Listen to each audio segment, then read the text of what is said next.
Hey, what's up? This is Achil, and today I want to give you another part of the backstory of my current project, offlinedating.com. This is around 6 years ago, and I was already obsessed back then with the possibility of bringing strangers together for real world, valuable interactions. But I wasn't focused exclusively on the use case of romantic dating. I knew by then that you could meet romantic partners offline, but I also knew that you could meet friends, business partners, just have spontaneous, beautiful, inspiring conversations offline by talking to strangers in the real world. And at that point, I was actually more interested in finding a business partner. The reason was that I had just won a hackathon with a small prototype that I'd built to show to airports that you could use the waiting lounges of airports as a social connection hotspot. The reason I had that idea was that I thought that airports are actually the ideal place to meet strangers. There are lots of people all the time, everyone has time, and everyone is kind of bored. They also feel rather safe in that setting, and then there are all these interesting stories from travelers going around. So I tested this idea with an airport, and I actually got funding from a few airports to test this out, and I got a small team, but we were lacking a technical co-founder. I had just started learning how to program, but I wasn't good at it at all. In order to find someone like that, I traveled to a conference, and I thought I'll try exactly this idea. I will basically talk to strangers all over the place and try to find a co-founder in that particular way. And that's the background for the story that you're about to watch right now. Since I'm still looking for a technical co-founder, I recently decided to just fly to the Web Summit in Lisbon. It's a technology conference and there'll be a lot of technological people around there. But since I'm also here at the airport with a lot of people, I don't want to miss the chance to maybe find someone here already. And that's why I made basically a analog waitlist profile. I was just wondering why people don't already use a kind of surface to communicate with the physical surrounding.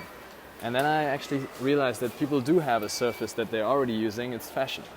You already put messages on fashion to talk to your environment. But that surface is just too small, so it's not very visible. Everyone should have their own little personal banner with them. And that's basically what Waitlist is.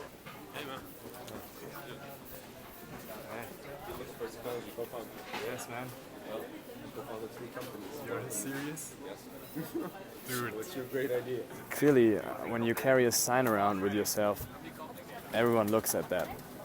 And it makes it very easy for them to start a conversation because they know exactly what you want. And you've already taken the first step to break the ice. I just arrived here at the Web Summit in Lisbon and it's madness. I've never seen that many young tech-savvy people in one place. It's a virtual business card. It's a way for everyone to be able to hold a sign up and tell their physical surrounding what they need. He wants to do front end and back end. So when you're in a public transport, in an airport, waiting and bored, you can communicate with the strangers around you. This is the idea. The sign is working out really well. It's like every other person that passes actually does talk to me.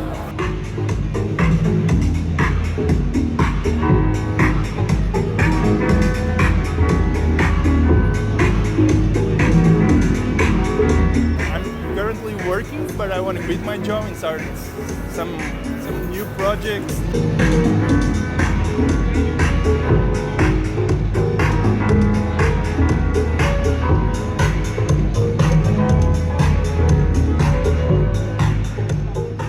I booked the flights for this conference. I saw that the flights leaving on the last day of the conference were rather expensive, so I put an extra day on top of my stay without any other reason. Of course, in the back of my head I was thinking maybe I will meet some people that I want to get to know more. You know that sign? It got me around 30 people that I want to get to know more, and two of them I met yesterday, and we decided that we actually want to try this and work together. Miraculously, they are also staying back for an extra day and don't have anything else to do. So I'm now in front of their hostel here. and we're spending the day for a mini hackathon. Introducing Vimukti and Ulf. Waitlist is an awesome project because it's exactly the thing which is missing since years. Look around you, there are always people waiting for something, waiting for the bus, waiting at the station. Me and Rudolf met because he was holding this board, and it's a perfect example of why we need waitlist. Like, you can meet interesting people who are into the same thing as you and enrich your life. Whatever the mind can conceive and believe, the mind can achieve. I came here with this sign, and deep inside I believed that this is a story that could actually work out, that would fit in with the previous story. And now, on this sunny November 10th of 2017, in this room behind me in Lisbon, Portugal, version 1.0 of Waitlist is being built. And you can check it out right here.